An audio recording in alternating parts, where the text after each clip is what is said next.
What's going on, everybody? C4, welcome back to the channel. Merry Christmas, Happy Holidays, everything in between. Thank you very much for clicking on to today's video because, it's Christmas. You're supposed to spend time with the ones you love, and if you clicked on this video, that means like there's something there.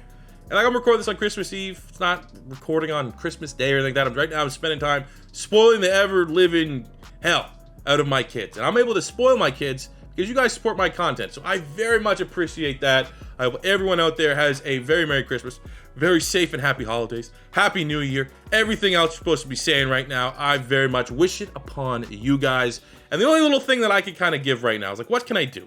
What can I wrap and put under the YouTube Christmas tree? So you know what? It's ready. I'm ready to unveil it. Pink Slips, Season 2. So it's not going to be a 40-minute banger. I just want to get in and out of this one. But I do want to, kind of tell you what's going on. So Pink Slips Season 2. First things first. No relation to Pink Slips Season 1. That is its own thing. The San Antonio Express, Dwayne "The Rock" Johnson, they won the Super Bowl, and they sailed off into the sunset. This is an entirely different thing. It'll be played on PC, so the gameplay will look a little bit different from the Eagles franchise and the realistic rebuilds, but there's a reason why it's being played on PC. I thought about it. I was like, what am I going to do for Pink Slips Season 2? Gotta be something fun. First and foremost, gotta be something fun. I mean, Pink Slips within itself with the rules is always fun. It's always keeping you on your toes. You never know what you're gonna get from episode to episode, but it had to be fun. And I'm not gonna lie, ran into a little bit of a wall of like, what did I want to do? And then I got a DM on Twitter from Anthony, aka Kerblam, and his YouTube channel, his links are in the description below. Go check him out because he is the sole reason this whole series that we're about to do is possible. He said, oh, subscriber, yada, yada, yada. I also mod Madden. And I can mod Madden 22. Is there anything you'd want to do? And that, like the light bulb went off my head there. I was like, you know what? There actually is something I want to do. And I'm going to tell you what we did. So everything he did outside of really the roster, he did it. He made the team. He made the jerseys. He made the field. Everything. The menus. Amazing work. Go check him out, man. Very much appreciate him for this. I'm Canadian, and I talk about I look at the analytics, predominantly American sport to an American audience. I've always felt like a little bit like an outsider, and it is my dream that someday a team will come to Canada. And until that happens, all you've really had is like the Toronto relocation option that's copy and paste every year. Huskies mean a lot to me, but I can't do the Huskies. Can't do the Thunderbirds, the Mounties. Like, what a lazy name that is. But I want a team to come to Canada. And like in real life, there was the Buffalo Bills about 10 years ago. The stadium, there's issues with the stadium. The owner was sick. Maybe they were going to come to Toronto. That never came to fruition. It probably didn't help that when they would play one game a year in Canada, it was always like the worst game on their schedule. It was like, oh, the numbers aren't doing well in Canada. Yeah, because you're playing the Jags and like the Dolphins every year. So like that kind of, obviously the Bills now, there's no way they're coming to Canada. One of the hottest teams in the NFL. NFL released news that they want to add expansion teams very soon. And they listed all the cities. Obviously, there's England. That's a popular one. But there's a couple Canadian cities there as well. So, like, if the NFL ever actually looks into expansion, Canada's a realistic possibility. For me to grow up without a team, my son, my daughter, if they like football, there's a chance there could be a Canadian team. That is absolutely awesome. I can't wait. I hope that opportunity does happen. But until that happens in real life, I want to make something special here. So, the CFL. I played high school football. We played Canadian football rules. I hated it. I was like, why? It just feels different for the sake of being different. Why doesn't the CFL embrace the American game so they could be like a feeder league, have a partnership? The CFL has just been it just seems like they're just difficult for being difficult, different for just being different. And financially, the CFL, if you're a fan of the CFL, God love you. But to relate it to an American, the CFL is like if only Texas and Iowa cared about a sport in America. Like CFL in Canada, like it's out west. You got in Calgary, which is Canada's Texas. You have Saskatchewan, like the prairie provinces, that's what we call states, which is like pretty much Iowa. It's nothing but fields and corn and shit. They're the only places that really like it. So, the Canadian government, always hands-on here. Canadian government's a very hands-on government. It's not a dictatorship or anything like that, but if they can get their hands on something to kind of show off that they're helping and they're aiding, they're going to do it. CFL is in trouble. once The Rock came out that he got the XFL, the CFL was quickly like, hey, The Rock. There was news about this, that the CFL, maybe the XFL would have a working partnership because things are probably not so great in the CFL. So the opportunity came. The NFL, Roger Goodell, was presented with the Canadian government, with Justin Trudeau. Like, we want to bring a team to Canada. We could take one of our teams right now to see if it can work. We have the Jacksonville Jaguars, absolute black eye in the NFL after the Urban Meyer fiasco, and the Khan family. They want to get out of it. They want to get out of it. They got a soccer team. They got Fulham. They're a wrestling family now. They don't want anything to do with the Jags. So we're offering to you, the Canadian government, under one condition, a football franchise. But that condition is that you have to stop tarnishing football, professional football, with this CFL thing. I know the CFL's tradition, has history. It's also an absolute joke. So on the condition that the CFL disbands, we will give you the rights for one NFL franchise. So the Canadian government was, yes, we're done. Done. But we have some conditions of our own. We have licensing. We're going to surprise the world. There's going to be Americans, once they see our jerseys, once they see what we're doing for our branding, they're going to be jumping on board from a visual standpoint, from a cosmetic standpoint. But we need a little bit more from you guys, because no one in America, even in Canada, most people in Canada couldn't tell you the top 10 players in the CFL. So even if we have all these out-of-contract CFL players, put them on a team, they're going to get stomped every single Sunday. And even if by chance they get a victory and they can win a player with the pink slip rules, it's still going to be few and far between. It's going to be years before they're a competitive roster. So we will take your Jaguars and we'll put them in Canada. We'll brand them. We have a hell of a branding for them. We need a little bit more. We need marketing. We need people and players that are recognizable in not only in Canada, but in America. Because we have 30 million people here. You saw what happened with the Raptors in the NBA. 30 million people supporting one team. 30 million people buying one team's merchandise. 30 million people fighting over, 50,000 tickets every single home game. That is so much of a money cow to you, the NFL. The Canadian government said we need one thing and one thing in return. Any player that is Canadian or has CFL rights, so that is any player who's ever played in the CFL, gone to the NFL, their rights are still retained by CFL teams. Those guys have to come play for us. You need to make a sell, because obviously this will impact some teams more than others, that their Canadian players have to jump ship, have to play for our team. You can do that. We'll join the NFL. Easy sell for the NFL. They're going to make millions upon millions upon millions having the 30 million people of Canada supporting one team. Easy sell, forced it through, and that is now how we are here for Pink Slips Season 2. So without further ado, let's show you what we worked on. All right, so I've nuked the webcam just so you guys can see all the menus and stuff, because the amount of work that did go into this mod has been quite exceptional. So you can see we got the C4 zone. I've never been able to do that. You've never been able to put friggin' numbers in the owner. So I am currently the owner, even though it's the Canadian government. It's Canada, a team for Canada, by Canada. I'll be the placeholder. I will bear that responsibility. Bear is important because we are the Vancouver Grizzlies.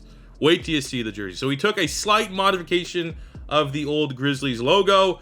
That is going to be our logo. Our team, we have compiled the best of the best in terms of Canadian football players in the NFL, Canadian football players in free agency, as well as the best players from the CFL to make a roster that still comes out as a 65 overall. 64 offense, 68 defense.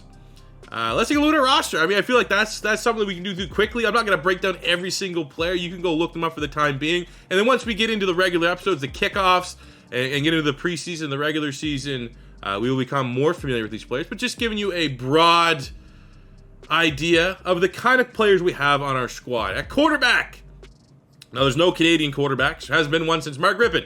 But we have Vernon Adams Jr., former Oregon quarterback in the CFL, and Chris STREVELER, who has played between the NFL, I think right last, he's on the Ravens practice squad. He's actually a really intriguing quarterback prospect for a 60 overall, which sucks. The ratings, and there's the jerseys. The first view should have hyped that up more. Tell me those don't look clean. Tell me those don't look clean. We got about 5-6 different jerseys that you will see. And I think I will show you the jerseys. I will tell you right now, I'm not showing you the field yet. That will be the little bit of anticipation. You have to wait for the next episode. But I will show you guys the jerseys that we are working with. But looking at them from a quarterback standpoint, let's focus on the talent that we have in the building.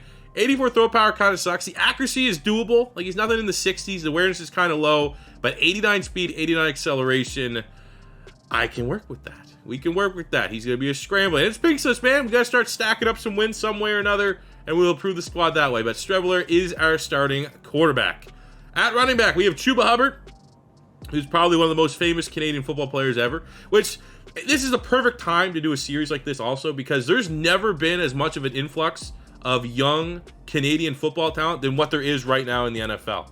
And you'll see those players. And obviously in college, that's something we got to think about, because, I mean, you got guys like John Mechie at Alabama. There's a handful of college players that are going to be really good NFL players. I don't know if I'm using realistic classes, or maybe we'll find a way to get them implemented. How do you guys think we should do that? That's something I could look for in the comments. But Chuba Hubbard is going to be our bell cow. He is going to be one of our best skill position players. And he is, you know, let's go, man. Chuba Hubbard season. We got William Stanback and James Wilder Jr. from the CFL as well. Kind of fill up the death rolls, but it's Chuba Hubbard's main job. We have Monique Irons from the CFL. Spent some time in NCAA playing for Ohio Bobcats. At wide receiver, we got Chase Claypool, probably the most famous and established Canadian player on this team right now.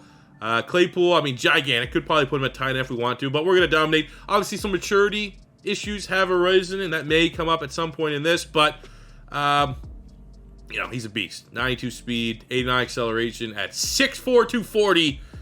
Animal. Absolute animal. Yeah, guy we can force weave. And N'Keal Harry, who's been unfortunately a little bit of a bust so far in his NFL career, but perfect time, turn a redemption story, great skill set. I mean, right now, STREVELER's just got to throw it up to either Harry or Chase Claypool. We're going to play big boy football. We have Josh Palmer, currently crushing it this year as a rookie on the Chargers. He's made a couple big plays. And then we just have players that are tied to the CFL. Dontrell Inman, veteran. Brandon Zylstra, originally on the Panthers. We have Reggie Begelton and Deontay Spencer of the Denver Broncos. But a lot of depth here. I'm actually really excited with these three wide receivers. I got enough, so like that's going to be a position once we start finding a way to win games. The wide receivers are going to be like the spot I want to kind of chill out on, because I would love to develop these three guys into something special. Tight end, we have Anthony Auclair from, I think he's on the Bucs. Tight end's not a strong position. We have Duke Williams, formerly of the Bills. He was a wide receiver. We just moved him to tight end because there's not many tight ends. Bruno LaBelle, free agent, but he played at the University of Cincinnati. And LP Lagdoka, the long snapper, longtime long snapper for the Dallas Cowboys, make up our tight end. Not that great. Luckily for like big targets for our quarterback, we have that in spades at wide receiver, so we don't really have to, you know, just block pretty much for the most part for these tight ends. Offensive line, Laurent Duvernay-Tardif. Maybe he's famous. Is he more famous because he's won the Super Bowl and he, you know, probably should have been man of the year? But the doctor, we moved him from guard to tackle because he's the best lineman that we got. We got Stanley Bryant, veteran from the CFL. Left guard, we have Ryan Hunter and Drew Desjardins from the CFL. We have Brett Jones and Dakota Shipley, actually two Canadian centers in the NFL right now. Right guard, we have Greg Van Roten, spent time in the CFL. So we had his rights. He's currently a guard on the Jets. Revenberg here from the CFL. Right tackle, Alaric Jackson, the rookie from Iowa. Anytime you, like, I mean, I'm talking about the names, talking about the players. You guys can be looking at these overalls. This team sucks. We have our work cut out for us to build this into a legitimate franchise. Left end, we got Justin Zimmer, Neville Gallimore, and Michael Hecht. Gallimore is going to be our guy. He's the guy we want to try to build around. He has that dev trait. Right defensive end, we have David Onyemata. We're running a 3-4. I'm not a huge fan of 3-4, but when you see the coaching staff we had assembled, it's what we're going to at least be kind of going into this first season with. We have Onyemata, big-time player for the New Orleans Saints. We got Brett Urban, who's been in the NFL for a minute. Brandon Bryant has some CFL ties. And then inside, we're a little bit undersized when it comes to nose tackle. We have Christian Covington, Nathan Shepard, and Eli Ankou. Ankou probably is the most likely. I mean, Shepard 315, but Covington is a D tackle currently on the Chargers. We'll have to make it work. Slightly undersized. Linebacking core, we got Sean Oakman is in the CFL. I don't know if you everyone knows Sean Oakman. Terrifying meme in a intimidating way from when he was at Baylor. He's actually kind of been crushing it in the CFL. 6'9", 287 pounds as a stand-up edge rusher. Should be fun. And obviously for all these CFL players, I try to get them realistic ratings. But I think Oakman, man, he's crushing it in the CFL right now. Inside, we got Alex Singleton of the Philadelphia Eagles. Obong Bimiga, probably butchered that, from Oklahoma State. I remember he was the buddies with Chuba Hubbard We got Adam Bighill's been one of the best linebackers in the CFL for what little I know of the CFL. He's one of the names that I like, oh yeah, he's a CFL player. Simone Lawrence there as well. But Singleton, very, very solid middle linebacker. Then we have Sam Aguelvin from the Miami Dolphins as right outside linebacker. Willie Jefferson, another big guy, 6'7", 250 as a stand-up role. Maybe not the best scheme for the players that we have available. We're going to try to make it work here on the defensive side. Looking into the secondary, we have Ben St-Juste, 70 overall, rookie out of Minnesota, formerly of football team. We have Tavon Campbell, Trey Roberson, Nick Marshall. Remember him, Auburn quarterback. He's actually a corner in the CFL. He's been one of the best interception machines in the CFL the last couple of years. Dietrich Nichols and T.J. Lee make up the secondary. And because of some of these players are injured, so we acquired them. They don't magically get healthy. Some of these guys, we're going to start not full strength for some of our players on our squad. We have Jevon Holland, who's absolutely been crushing it as a rookie this year for the Miami Dolphins. 80 with the hidden dev. He is going to be one of our big-time staple players. He is going to be most likely a team captain. But all that stuff, team captains, pink slip rules, we'll get into that in the next episode. This is just the preview, and I already know it's starting to go along a little bit. We have Chris Edwards there as depth. Strong safety of Eric Harris. I actually did not know he played in the CFL, but his rights are tied to the CFL, so we got him as well as Nate Hawley. Special teamers, Liram Hajrulahu. Sure. Kicker from Canada, apparently. And then we got Ty Long, who is currently the punter on the Chargers. He is also tied to the CFL.